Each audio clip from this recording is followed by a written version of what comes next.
আম্মাজান আয়েশার কাছে মাসালা জানতে চায় মেয়েরা, হে আম্মাজান, অগ্নি উপাসকেরা তাদের ঈদের দিন নওরোজের সময় আমাদেরকে পাখি দেয়, নেওয়া যাবে? উনি বললেন, ওরা জবাই করে দিলে নেওয়া যাবে না, কিন্তু ওরা যদি ফলমূল এরকম খাবার দেয় এগুলো নেওয়া যাবে। তার মানে অমুসলিমদের দেয়া উপহার এটা গ্রহণ করা যায়। সুবহানাল্লাহ বলেন। শুধু তাই নয়, বিষ্ণু ঈসা ইসলাম অমুসলিমদের সাথে আর্থিক লেনদেনও করেছেন, ফিনান্সিয়াল ডিলিং করেছেন। অমুসলিমদের সাথে প্রয়োজনে আপনি ফিনান্সিয়াল ডিলিং করতে পারবেন। আমরা প্রায় দেখি বাজারের মিষ্টির দোকানগুলো আমার হিন্দু ভাইদের। লালমনিরহাটে মিষ্টির দোকান, দইয়ের দোকান কারা চালায়? হিন্দুরা চালায় না। তারপরে যে বারবার শপ, চুল কাটে যে নাপিত, অধিকাংশ নাপিতের দোকানে কারা? আমার হিন্দু ভাইরা। তা আপনি চুল কাটতে পারবেন কিনা বলেন? পারবেন। তার দোকান থেকে দই মিষ্টি কিনতে পারবেন কিনা? হ্যাঁ, আমার মুসলিম ভাইয়ের দোকান থাকলে ওইটারে আমি বেশি প্রায়োরিটি দিব, ঠিক কিনা?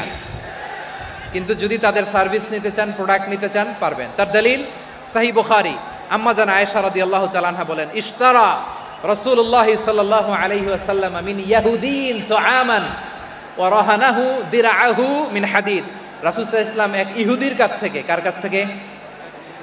সবাই বলে নাই, কার কাছ থেকে? আমার নবী, পেয়ারা নবী এক ইহুদির কাছ থেকে জব কিনেছিল, জব, বার্লি, যেটা দিয়ে রুটি বানায়।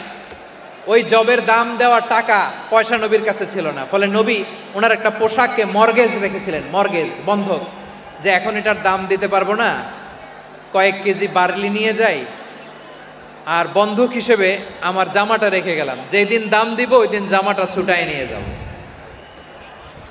সুবহানাল্লাহ পড়বেন না? বাকিতে নিছিলেন, বাকিতে। দিরআহু মিন হাদিদ, লোহার তৈরি বর্ম, মানে যুদ্ধের পোশাক, লোহা দিয়ে বানানো। বিশ্বনবী বললেন, কয়েক কেজি জব দাও, টাকাটা পরে দিব, এখন টাকা নাই, বন্ধক হিসেবে, মর্গেজ হিসেবে আমার জামা রেখে গেলাম, যখন টাকা দিব জামা ছুটায় নিব। আওয়াজ করে বলতে হবে সুবহানাল্লাহ।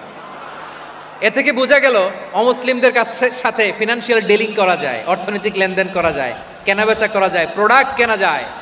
এমনকি আমাদের মসজিদে নববীতে বারান্দায় আপনারা একটা অটোমেটিক ফ্লাইং আমব্রেলা দেখছেন? সূর্য যখন বাড়ে মসজিদে নববীর বারান্দায়, ইয়ার্ডের মধ্যে অটোমেটিক্যালি কিছু আমব্রেলা আছে, সাঁ করে খুলে যায়, আর সূর্যের তাপ লাগে না।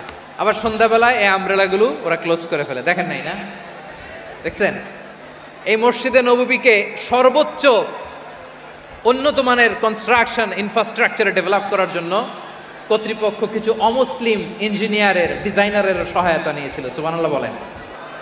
কোন দলিলের ভিত্তিতে? এই দলিলের ভিত্তিতে যে বিষ্ণু ঈসা ইসলাম অমুসলিমদের সাথেও লেনদেন করেছেন। আওয়াজ করে বলতে হবে আল্লাহু আকবার। শুধু তাই নয়, ইন কেস অফ ইমার্জেন্সি, প্রয়োজনে ইসলামের খাতিরে, ইসলামকে সামনের দিকে এগিয়ে নিয়ে যাওয়ার জন্য অমুসলিমদের সাপোর্ট নেওয়া জায়েজ আছে। সুবহানাল্লাহ বলেন। অমুসলিমদের সাপোর্ট নেয়া, তাদের থেকে অর্থ নেয়া, পলিটিক্যাল সাপোর্ট, পলিটিক্যাল অ্যাসাইলাম নেওয়া জায়েজ আছে। আমাদের অনেক বিশ্ববরেণ্য দায়ীরা আমেরিকায় অস্থায়ীভাবে অ্যাসাইলাম নিয়ে থাকে, নিজের দেশে গেলে ফাঁসিতে ঝুলাই দিবে। যুগ যুগ ধরে দায়ীদের উপর এরকম অত্যাচার আর নির্যাতন আছে না নাই? মিশরের অনেক দায়ীরা পাশ্চাত্যে যেয়ে থাকে, এই যে তারা পলিটিক্যাল অ্যাসাইলাম নিয়ে থাকে, রাজনৈতিক আশ্রয়ে, এটা জায়েজ আছে না? এটা যে জায়েজ আছে তার প্রমাণ স্বয়ং বিশ্বনবী সাল্লাল্লাহু আলাইহি ওয়াসাল্লাম পলিটিক্যাল সাপোর্ট নিয়েছিলেন অমুসলিমদের কাছ থেকে। সুবহানাল্লাহ বলেন।